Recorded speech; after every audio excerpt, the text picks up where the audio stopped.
अल्हम्दुलिल्लाहि वकफ़ा वस्सलातु वस्सलामु अला सय्यिदिर रुसुलि व ख़ातमिल अंबिया अम्मा बअद फ़अऊज़ु बिल्लाहि मिनश शैतानिर रजीम बिस्मिल्लाहिर रहमानिर रहीम इन्ना नहनु नज़्ज़लना ज़िक्र व इन्ना लहु लहाफ़िज़ून वक़ाल नबी सल्लल्लाहु अलैहि वसल्लम खैरुकुम मन तअल्लमल क़ुरआन व अल्लमह औ कमा क़ाला अलैहि सलातु वस्सलाम सदक़ल्लाहुल अज़ीम व सदक़ रसूलुहुन नबियुल करीम व नहनु अला ज़ालिका लमिनश शाहिदीन वश्शाकिरीन वल्हम्दुलिल्लाहि रब्बिल आलमीन। इन्नल्लाहा व मलाइकतहु युसल्लूना अलन नबी या अय्युहल्लज़ीना आमनू सल्लू अलैहि व सल्लिमू तस्लीमा।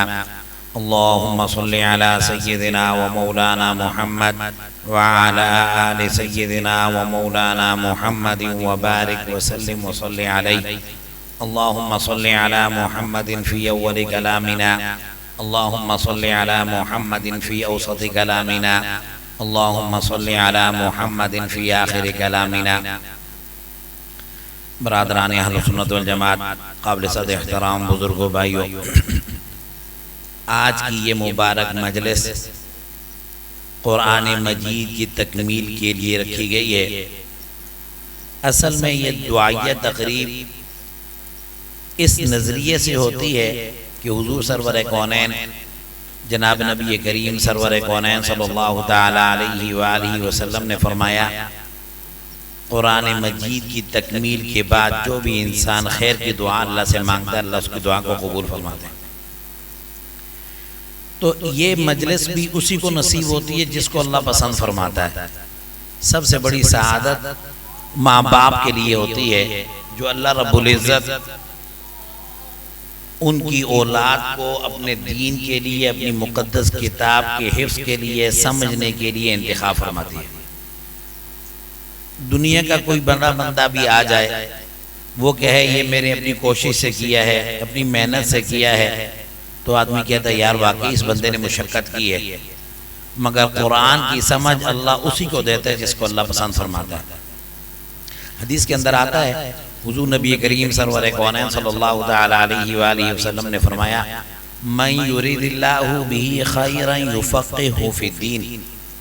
जिससे अल्लाह रब्बुल इज़्ज़त भलाई का मामला करता है, जिसे पसंद करता है, जिसके साथ खैर का मामला करता है, अल्लाह सबसे पहले उसे दीन की समझ अता फरमाता है। अगर दीन की समझ ना होती, मुआशरती तौर पे कितना गंद फैला हुआ है।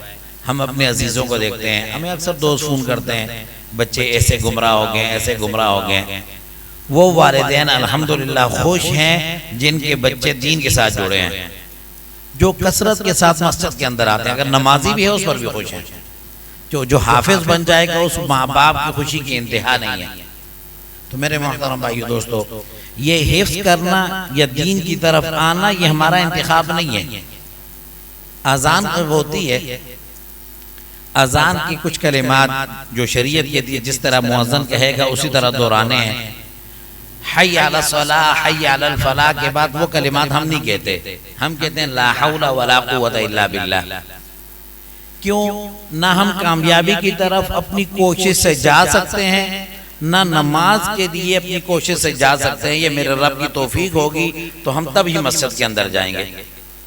तो अब ये समझ लें, अगर कुरान मजीद का इंतखाब अल्लाह रब्बुल इज़्ज़त ने मेरे जैसे हकीर के लिए कर दिया है, तो समझें इस हकीर को अल्लाह ने अज़मत अता फरमा दी, इज़्ज़त अता फरमा दी, खैर और सलामतियाँ अता फरमा दी। तो मेरे मोहतरम भाइयों दोस्तों, बुनियादी तौर पे समझना ये चाहिए कि ये मामूली चीज़ नहीं है। मेरा बच्चा आम बच्चों से हट कर है, मेरा बच्चा आम मुआशरती तौर पे लोगों से हट कर है। एक उमूमी मिसाल शरीयत में दी गई है, जब आदमी सजदा करता है नमाज की हालत में ज़मीन पर, तो वो ज़मीन उस आम ज़मीन पे फ़ख्र करती है कि अल्लाह के बंदे ने मुझ पे सजदा किया है। जो इज्जत का बायस और फख्र का बायस होती है। तो जिसके बच्चे ने हिफ्ज़ किया उसकी खुशी की इंतहा क्या होगी कि कल क़यामत के दिन अल्लाह रब्बुल इज़्ज़त मैदान माशर में उस होलनाकी में, हदीस के अंदर आता, अल्लाह के नबी ने फरमाया अल्लाह अर्श का साया नसीब फरमाएगा। एक हदीस के अंदर आता है कि क़यामत की होलनाकी इतनी होगी, इतनी हैबतनाक होगी, इंसान के रो रो के आंखों के आंसू खत्म हो जाएंगे, खून बहना शुरू हो जाएगा, पीप बहना शुरू हो जाएगी, इतनी कैफियत होगी। गम के आलम में इंसान अपने मुंह के अंदर अपने हाथ को रखेगा, फरमाया वो पूरा हाथ खा जाएगा, उसको ये नहीं पता चलेगा मैं किस कैफियत में हूं। मगर इस होलनाकी में भी, इस तकलीफ वाले दिन भी अल्लाह रब्बुल इज्जत बाज लोगों को इज्जत की जगह बिठाएंगे। पूछा जाएगा ये कौन लोग हैं, बेगम है, बेफिक्र है, इनको कोई गम नहीं है, खुशी और राहत के साथ बैठे हैं। बताने वाला बताएगा ये मोहम्मद अरबी सल्लल्लाहु तआला अलैहि वसल्लम के उम्मत के वो वालिदैन हैं जिनके बच्चों ने कुरान मजीद और दीन की तालीम हासिल की है। हुफ़ाज़ और उलमा के वालिदैन हैं। अल्लाह रब्बुल इज्जत ने इनको अर्श का साया नसीब फरमाया। दुनिया के अंदर भी ये एजाज है, किसी का बच्चा डॉक्टर बन जाए इतनी खुशी नहीं होती, कहते डॉक्टर है बस। जिसका बच्चा हाफिज बन जाए, कारी बन जाए, फिर आलिम बन जाए, जो एजाज है। जिसके बच्चे ने हिफ्ज़ किया वो अपनी दिल की कैफियत को बयान करेगा, रोए ज़मीन में जो आज खुशी मुझे अल्लाह ने दी है, मेरी हकीर कोशिश थी, मैं मदरसे में छोड़ता था, मकतब में बिठाता था, अल्लाह रब्बुल इज्जत ने सारी दुनिया के सामने मेरे बच्चे को इमाम बना के खड़ा कर दिया। हम अपनी जिंदगी का आज भी एक साथी से मैं तज़किरा कर रहा था, जिन इलाकों में हम खैबर पख्तूनख्वा से हैं, तो हम जिन इलाकों में पढ़े हैं ना, आज भी ख्वाब में भी अगर वो इलाके हमारे ख्वाब में आए ना, डर जाते हैं। मैंने साथी को बताया बच्चे ने इसी तरह हिफ्ज़ किया, गफलत में जिंदगी गुजार रहा है। मैं कह ऐसा ही हिफ्ज़ का दौर था, जो बर्फबारी होती है ना, आसमानी बर्फबारी, जिस तरह बारिशें बर्फबारी, वो रात बर्फ पिघलती थी और ड्रम के अंदर पानी जिस तरह टिप टिप करके भर जाता था। सुबह 3 बजे सहरी के टाइम जग से पानी लोटों में भर के इस्तिंजा भी करना और वुजू भी करना। हमारे यहाँ ये मुशक्कत शायद किसी ने ना देखी हो, पर हमने देखी है अल्हम्दुलिल्लाह। हमें हमारे वालिद साहब कहा करते थे, जिन तकलीफों से आज तुम गुजर रहे हो, एक वक्त आएगा तुम हमारे लिए बैठ के दुआएं करोगे। अल्हम्दुलिल्लाह सुम्मा अल्हम्दुलिल्लाह, अल्लाह के करोड़ों एहसानात जिस मनसब पे हैं, अल्लाह के एहसानात हैं। ये क्या है? निस्बत है। निस्बत क्या है?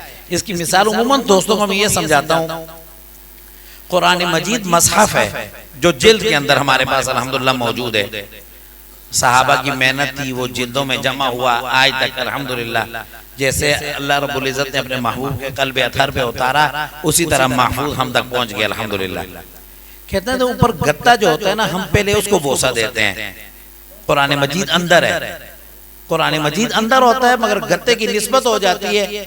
अल्लाह रब्बुल इज्जत ने, अल्लाह की कसम, अपनी शान और अजमत के साथ हमारी मोहब्बत भी लोगों के दिलों में ऐसे बना दी है।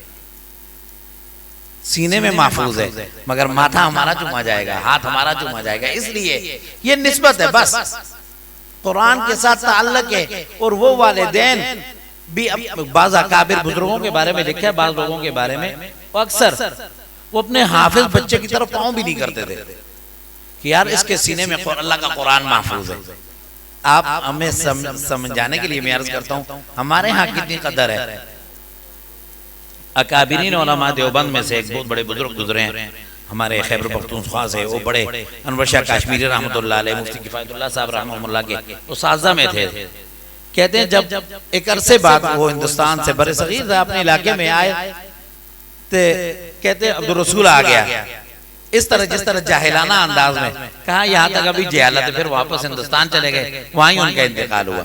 तो मेरे मोहतरम भाइयों दोस्तों, अभी निस्बत के साथ ये कल वाला बच्चा नहीं रहा, इसकी निस्बत अल्लाह ने कुरान से जोड़ दी है। हर बात में इसको मुकद्दम, लायानी कामों पे डांटे आप इसको, बुरा काम, बुरी राह रवश चले इसको डांटे आप, रोके इसको, खैर के काम में इसकी हौसला अफजाई करें। कुरान पढ़ रहा हो, बोले बेगम होके पढ़, कुरान के लिए मदरसे जाना चाहता है, उसको मदरसे भेजा जाए।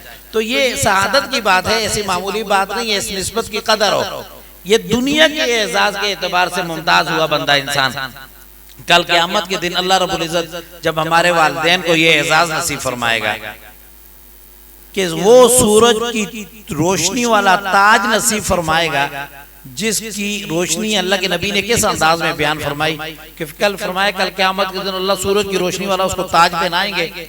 बताओ लाखों मील दूर सूरज है तो उसकी रोशनी कितनी है, जो आपके घर आ जाए तो उसकी हालत क्या होगी।